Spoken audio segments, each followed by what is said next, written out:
So we're going to be making ethyl ethanoate, which is an ester, and it's part of the higher level GCSE chemistry course to know how to make these. It's the only one that you actually have to know the name of. So where do we get our ethyl from? Ethane. So ethanol, yeah. And our carboxylic acid that we're using is Ethanoic acid. Ethanoic acid, which is obviously vinegar. We're using white wine vinegar. We haven't got much of it left, as you can see, so we're somewhat limited by that. This is our conical flask, as you know from past videos that we've made. If you've watched any of the others, we obviously buy these made with real fruit inside from the supermarket shelves. These little beakers that we've got down here, which I'll just angle the camera down a little bit so you can see. So these little beakers that we've got down here, we've also bought from the supermarket, containing food products. And this one here, this is the only thing that we can't get from the local supermarket, which is a hydrochloric acid. Why do we need the hydrochloric acid? As a catalyst. As a catalyst, right. What happened to your safety glasses? What safety glasses? The safety glasses that I gave you earlier to put on. Yeah, I know, just like all students the world over, you hate wearing your safety glasses because they make you feel stupid. Okay, no, your forehead doesn't need protecting. It's your eyes that need protecting, please. Okay, so we're wearing glasses over our eyes because we've got hydrochloric acid today. Obviously, the alcohol, which we bought from the supermarket shelf earlier, there we go, and the vinegar, which was also bought from the supermarket and not a problem. The ester that we're going to make, ethyl ethanoate, is also something that you will regularly come across in the supermarket.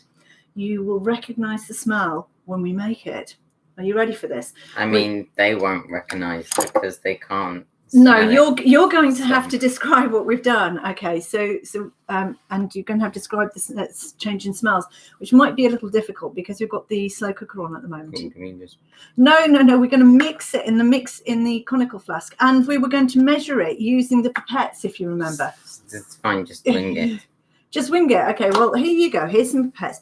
We're going to try and put this about the same amount of the ethanoic acid, which is our carboxylic acid, as we put in the ethanol, okay, which is alcohol, and we're expecting to get ester and water off them. Now, it's 1 molecule to 1 molecule reaction ratio on them.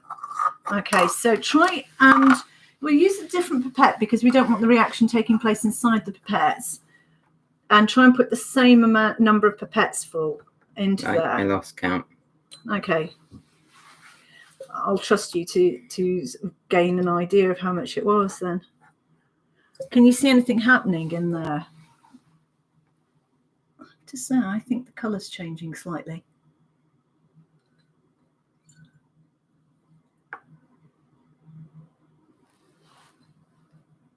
And still smells of vinegar.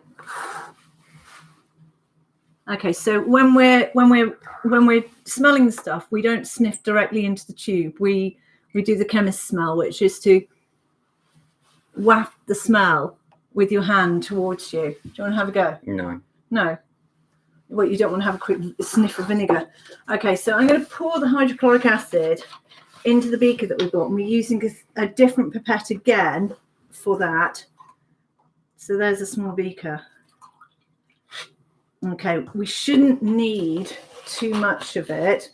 It is our catalyst, and it's supposed to be fairly strong. This is stronger than bench concentration, so I'm going to hold the pot so it doesn't do anything stupid to you and try and jump off the table and burn holes in people's socks or anything like that. And arms. Yeah. It should be okay on skin. Well, it will tend to attack your clothing more than your skin, this will.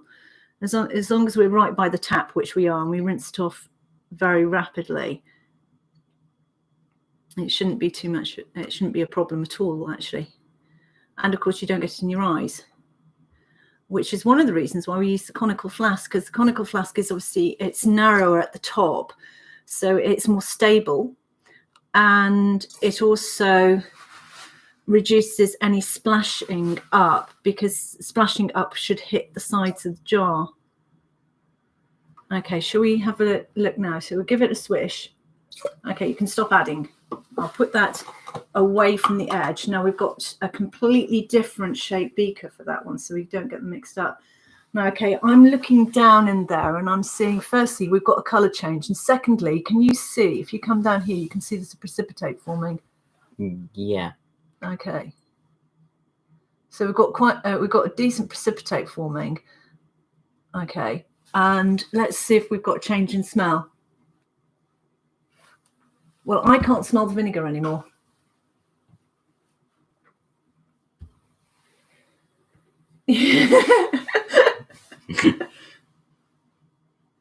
I can smell the vinegar.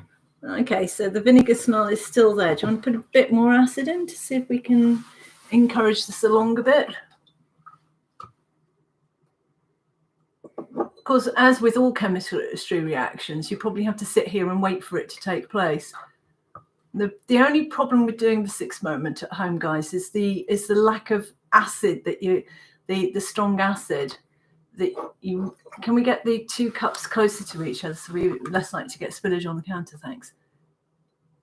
It's the lack of strong acid is your big problem,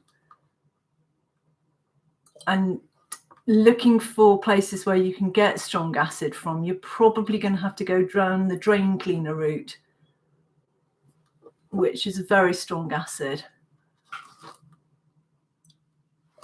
Okay, you can stop there. So again, we're going to, now the vinegar smell, if you'd smelt it before, you'd have noticed that the vinegar smell was actually quite strong. It was the same as you're getting from, there's the empty beaker of the vinegar. It was like that. Okay, so if I put that over there, don't stick your nose straight into it, because you've got hydrochloric acid in there, which could be giving off chlorine. We have got the door open, by the way. So yeah, I've just turned the cooker on and off with my elbow. We have got the door open, and a window is partially open at the other end to give us plenty of ventilation, because obviously it's all about the ventilation these days. Yeah, I mean, what we've got there is we've got the precipitate. We've got a precipitate forming, which is our ester.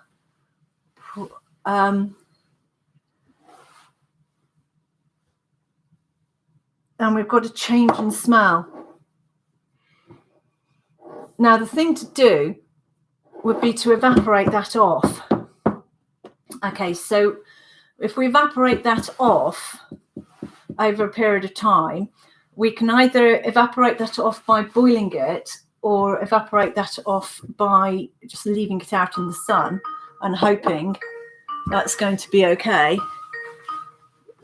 And I've got an incoming call, so we'll end the stream there.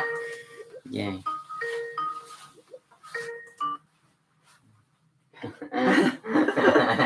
That was unexpected. Sorry about that.